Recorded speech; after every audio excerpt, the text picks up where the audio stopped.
warahmatullahi wabarakatuh. Kami dari kelompok 4. Di sini kami akan menjelaskan materi mengenai variability, konservatisme, dan siklus akuntansi. Adapun anggota dari kelompok 4 yaitu Astrid Sri Rahayu, Cindy Indrianti, Elena Evelyn, Hafiz Fauzan, Iis Riswanti Agisti, Maureen Zenita, Nina Sukmawati Dwi Utami, dan Putri Nurholifah. Materi pertama akan dijelaskan oleh Hafiz. Perkenalkan, nama saya Hafiz Fauzan. Saya akan menjelaskan tentang variability. Variability berarti bahwa informasi akuntansi yang disajikan dalam laporan keuangan harus diverifikasi oleh akuntan independen. Variability membantu untuk meyakinkan pengguna bahwa laporan keuangan yang mendasari transaksi benar dan adil. Jika informasi yang terkandung dalam laporan keuangan tidak dapat diverifikasi, pengguna tak akan memiliki dasar untuk menempatkan kepercayaan dalam informasi. Materi selanjutnya akan disampaikan oleh Nina. Perkenalkan, nama saya Nina Sukmawati Dwi Utami. Di sini saya akan menjelaskan materi tentang konservatis. Konservatis atau konservatisme merupakan suatu sikap kehati-hatian di mana perusahaan biasanya memiliki kejadian-kejadian yang belum pasti, uncertainty atau ketidakpastian. Dalam keadaan seperti ini, laporan keuangan akan menginformasikan hal tersebut dengan cara memilih angka yang kurang menguntungkan bagi entitas. Laporan keuangan memilih dan menilai aset dan pendapatannya yang paling minimal.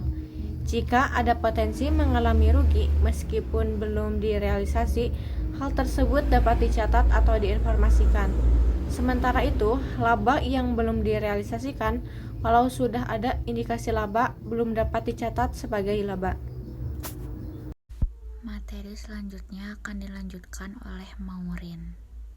Saya Maureen Zenita akan menjelaskan tentang siklus akuntansi. Siklus akuntansi merupakan proses identifikasi dan analisis suatu aktivitas akuntansi atau keuangan pada suatu perusahaan yang dilakukan secara berulang dalam sebuah periode tertentu, yaitu kurun waktu 1 bulan atau 1 tahun, diawali dengan menganalisis dan menjurnal sampai dengan proses akhir untuk menghasilkan laporan keuangan. Materi selanjutnya akan dilanjutkan oleh Putri. Baik, saya Putri Nurholifah akan mempresentasikan materi selanjutnya, yaitu tentang transaksi atau bukti. Bukti transaksi merupakan bukti tertulis yang mencatat atau merekap seluruh kegiatan transaksi yang terjadi pada suatu perusahaan atau pada suatu bisnis, digunakan sebagai tanda bukti suatu transaksi telah dilaksanakan maupun bukti satu pihak perlu mempertanggungjawabkan kewajibannya pada pihak lainnya. Bukti transaksi memiliki peran penting dalam mencegah munculnya permasalahan dalam keuangan di waktu yang akan datang. Bukti transaksi dibedakan menjadi 2, yaitu bukti transaksi internal dan bukti transaksi eksternal. Contoh bukti transaksi diantaranya yaitu bukti kas masuk, bukti kas keluar, kwitansi, nota kontan, dan lain-lain. Setiap transaksi harus mempunyai bukti atau evidence. Bukti yang mendukung laporan keuangan dapat dibagi menjadi 2, yaitu yang pertama corroborative evidence, yang kedua underlying accounting data. Materi selanjutnya akan dilanjutkan oleh Nina. Yang pertama yaitu corroborative evidence. Corroborative evidence merupakan seluruh dokumen-dokumen yang sah, termasuk dokumen seperti cek, faktur, kontrak, hasil rapat, konfirmasi, pernyataan, hasil tanya jawab, laporan pengamatan, dan hasil inspeksi. Selanjutnya akan dilanjutkan oleh Cindy.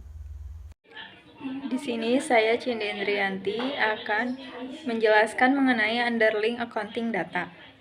Underlying accounting data merupakan seluruh catatan dalam bentuk buku-buku, jurnal, neraca lajur, laporan keuangan, dan lain-lain yang dijadikan sebagai tempat mencatat transaksi sampai waktu penyajian laporan keuangan. Materi selanjutnya akan dilanjutkan oleh Elena. Saya, Elna Evelyn, akan melanjutkan pembahasan tentang buku besar. Buku besar merupakan ringkasan perincian transaksi yang telah diklasifikasikan dalam jurnal pada satu periode tertentu. Atau, buku besar merupakan tempat kumpulnya akun atau perkiraan yang telah dicatat dalam jurnal. Perkiraan dapat diklasifikasikan menjadi aktiva, hutang, modal, pendapatan, dan beban. Buku besar terdiri dari buku besar utama dan buku besar pembantu. Buku besar pembantu piutang dan buku besar pembantu hutang. Buku besar pembantu dibuat agar memberikan informasi yang lebih detail terhadap buku besar utama. Dan untuk saldo akhir dari buku besar digunakan untuk menyusun neraca saldo. Materi selanjutnya akan dilanjutkan oleh Astrid.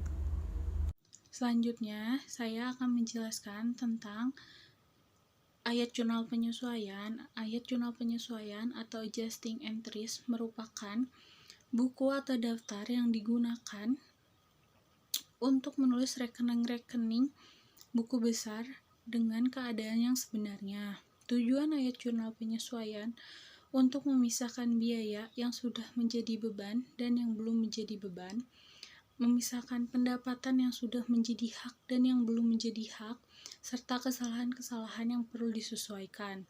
Adapun beberapa akun yang perlu disesuaikan. Yang pertama, bahan habis pakai. Yang kedua, beban yang masih harus dibayar. Yang ketiga, pendapatan yang masih harus diterima. Yang keempat, penyusutan aktiva tetap. Yang kelima, beban dibayar di muka. Yang keenam, pendapatan dibayar di muka. Yang ketujuh, piutang tak tertagih. Dan yang terakhir, pembentukan kesalahan. Selanjutnya, saya akan memberikan 2 contoh jurnal penyesuaian. Yang pertama, ada bahan habis pakai.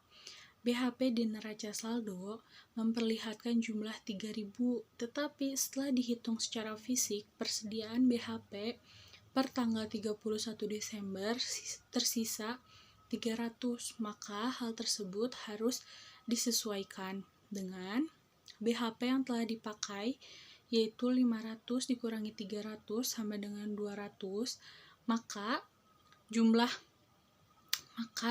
penyesuaiannya beban bahan habis pakai 200 di debit pada bahan habis pakai 200 di kredit. Yang kedua, ada penyusutan aktiva tetap.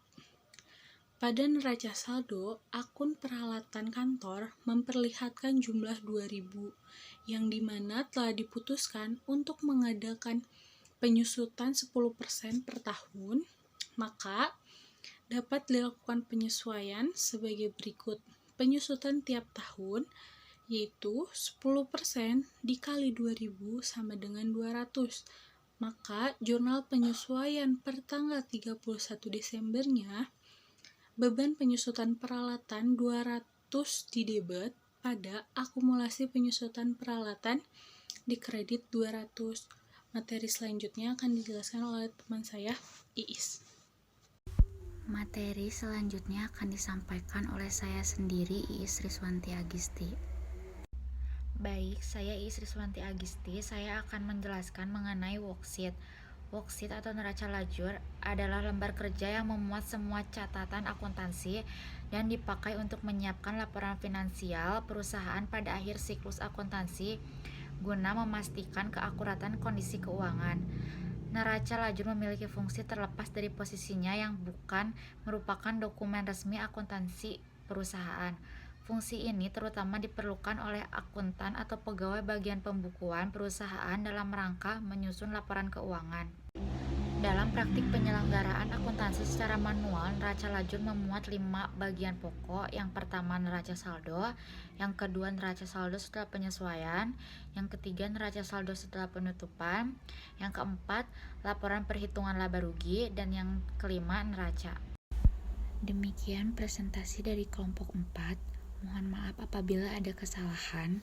Wabillahi taufiq wal hidayah. Wassalamualaikum warahmatullahi wabarakatuh.